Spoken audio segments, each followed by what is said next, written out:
નમસ્કાર, હું છું કૃપાલાલ. ખબર ગુજરાતમાં આપ સૌનું સ્વાગત છે. તંદુરસ્તીની દ્રષ્ટિએ સૌથી સારી ઋતુ એટલે શિયાળો. લોકો સામાન્ય રીતે આ ઋતુમાં પોતાની સ્વાસ્થ્ય પ્રત્યે જાગૃત જોવા મળે છે અને કંઈક ને કંઈક રીતે લોકો પોતાના સ્વાસ્થ્ય માટે કંઈક ને કંઈક પ્રયાસો કરતા જોવા મળે છે. ત્યારે સામાન્ય રીતે ચ્યવનપ્રાશ આ સિઝનમાં મળતી એક વસ્તુ છે કે જે લોકો ખરીદે છે અને ખાય પણ છે.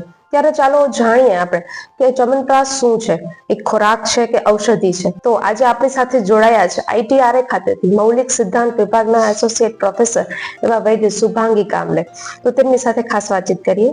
खबर गुजरात में आपका स्वागत है. नमस्ते। सबसे पहले तो हम ये जानना चाहेंगे कि च्यवनप्राश क्या है, खुराक है या औषधि है? सबसे पहले तो च्यवनप्राश का जो वर्णन है वो आयुर्वेद की जो प्रमुख 3 संहिता है उसमें से सबसे पुरानी संहिता चरक संहिता के चिकित्सा स्थान के पहले अध्याय अर्थात रसायन चिकित्सा अध्याय अभयामल के रसायन पाद में इसका सबसे पहली बार हमें वर्णन मिलता है। तो वहां पर जो वर्णन है वो रस से लेके शुक्र तक जो 7 धातुएं हैं हमारे सभी मनुष्यों के शरीर में, उनका पूरी तरह से पोषण हो और सभी स्रोतस हमारे प्राकृत रहे, हमारा स्वास्थ्य बना रहे, इसके लिए च्यवनप्राश का पहले वर्णन आया हुआ है। अगर च्यवनप्राश इस शब्द की अगर हम बात करते हैं तो इसमें 2 शब्द है, पहला है च्यवन और दूसरा है प्राश। तो च्यवन जो है एक महर्षि का नाम है जिन्होंने ज्ञान प्राप्ति के लिए कठोर तपस्या की थी और जिससे उनका शरीर जो है बहुत ही क्षीण हुआ था।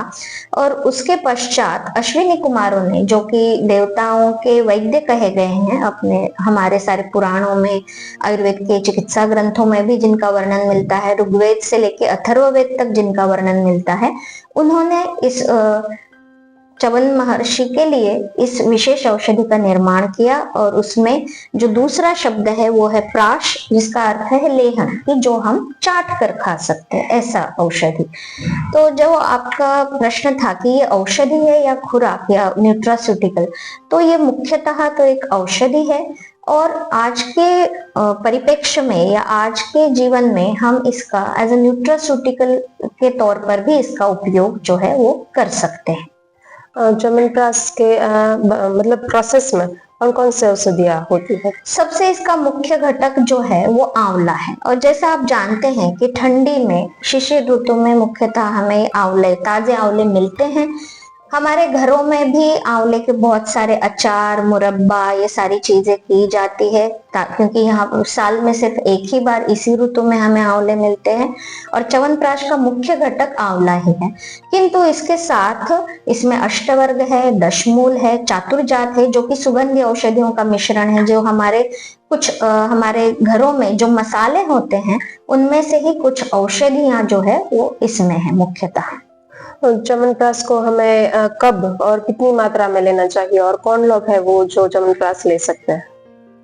जैसा कि आयुर्वेद की संहिताओं में लिखा गया है तो च्यवनप्राश का वर्णन हर कोई कर सकता है। स्वस्थ व्यक्ति अपना स्वास्थ्य बनाए रखने के लिए पूरे साल भर भी इसका सेवन किया जा सकता है, किंतु इसका प्रमुख सेवन जो है स्वस्थ व्यक्ति के द्वारा ब्रह्म मुहूर्त पे, अर्थात जब आप सुबह उठकर आपके मल मूत्र प्रवृत्ति हो गई है, आपका पेट साफ हो गया है, आपको भूख की खाने की इच्छा हुई, उस वक्त पर दूध के साथ कम से कम 12 ग्राम से 28 ग्राम तक मात्रा में एक स्वस्थ व्यक्ति यानी एक एडल्ट व्यक्ति इसका सेवन कर सकती है।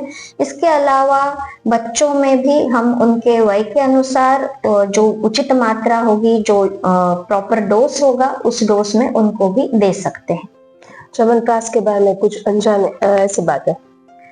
आजकल हम देखते हैं कि फार्मा कंपनीज बहुत सारे बाजार में या कुछ लोग खुद बनाकर ये देते हैं, बट हमें सबसे मुख्य ये देखना है कि वो ज्यादा मीठा ना हो, क्योंकि आज हम देखते हैं कि बहुत सारे रिफाइंड शुगर या एक्सेसिव प्रिजर्वेटिव शुगर जो है उसका सेवन होता है। किंतु जो क्लासिकल या जिसे हम शास्त्रोक्त च्यवनप्राश कहते हैं उसमें उसके अनुसार, उस मेथोडोलॉजी या उस प्रोसेस के अनुसार और उचित मात्रा में वो सभी द्रव्य, औषधि द्रव्य लेकर हम जब शास्त्रोक्त च्यवनप्राश बनाते हैं तो इतना मीठा नहीं होता। उसमें हमें खट्टा, मीठा, कशेला सभी स्वाद आते हैं और उसका सबसे प्रमुख घटक जो है वो आंवला है। तो अगर हम देखें तो न्यूट्रास्यूटिकल के तौर पर इसमें विटामिन सी मिलता है हमें, vitamin E, vitamin B1, B2, ये सारे विटामिन, और इसके साथ साथ हमें फ्लेवोनॉइड्स, सैपोनिन्स, इनका भी हमें इससे लाभ मिलता है। तो केवल स्वास्थ्य बनाए रखने के लिए नहीं, बल्कि अन्य व्याधियों में, जैसे अलग अलग बीमारियों में, पाचन तंत्र की हमारी बीमारियां हो या श्वास संबंधित कोई बीमारी हो, और पूरे साल भर अगर हमें स्वास्थ्य को बनाए रखना है तो उसके लिए हमें किसी भी आयुर्वेदिक वैद्य के सलाह के अनुसार हमारी प्रकृति, हमारा व्यवसाय, हमारी पाचन शक्ति, हमें किस प्रकार, कितनी भूख लगती है, हमारा पेट साफ होता है कि नहीं, उसका परीक्षण करने के पश्चात ही हमें उसकी मात्रा का निर्धारण करके प्रॉपर डोज में जो है च्यवनप्राश का सेवन करना चाहिए। च्यवनप्राश का सेवन हमारी भारतीय परंपरा का एक निरंतर हिस्सा है, बहुत सालों से, लगभग 5000 सालों से, कि जब से आयुर्वेद का निर्माण हुआ है। मुख्यतः ये हमारी भारत की जो है प्राचीन परंपरागत औषधि है। किंतु आजकल देखा जाता है कि लोग जो है मेडिकल में जाके, कोई भी आयुर्वेदिक मेडिकल में जाके उसका खरीदते हैं और बिना किसी आयुर्वेदिक वैद्य के सलाह के बिना उसका सेवन करते हैं। तो उससे उनको च्यवनप्राश के लाभ मिलने से ज्यादा हो सकता है कि उनको नुकसान हो, उनके तबीयत को, उनको हेल्थ को। तो आज मैं यहाँ पर एक बात जरूर कहना चाहूंगी कि जब आप च्यवनप्राश का सेवन करना चाहते हैं तो कोई आयुर्वेदिक वैद्य के पास जाकर अपना प्रकृति परीक्षण करके, अपना व्यवसाय, अपनी दिनचर्या, आपको भूख कितनी लगती है, आपकी पाचन शक्ति कैसी है, आपकी मल प्रवृत्ति कैसी है, इसका परीक्षण करने के पश्चात उनसे आप एक उचित मात्रा का डोज फिक्स करने के बाद ही उसका सेवन करें।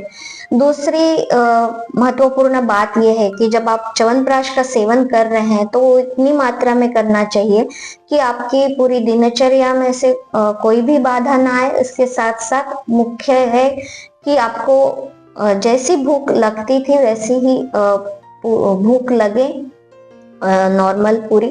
च्यवनप्राश की अधिक मात्रा में आपको सेवन नहीं करना है। कई बार हमने देखने को मिलता है कि ये हेल्दी है, न्यूट्रास्यूटिकल है, तो लोग 2 बार दिन में 3 बार ये खाते हैं। तो नहीं, ये कोई एज अ जैम जैसे या ऐसे सेवन नहीं करना है। वो एक औषधि है, तो वो औषधि के समान ही आपको उचित मात्रा में ही उसका सेवन करना है, प्रॉपर डोज में, और जिससे कि आपको उसके लाभ ही मिले, आपके शरीर का या आपके हेल्थ का कोई नुकसान ना।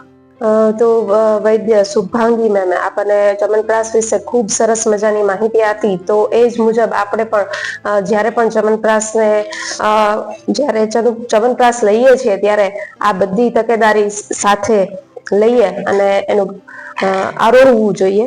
તો ખબર ગુજરાત સાથે જોડાવા માટે આપનો ખૂબ ખૂબ આભાર।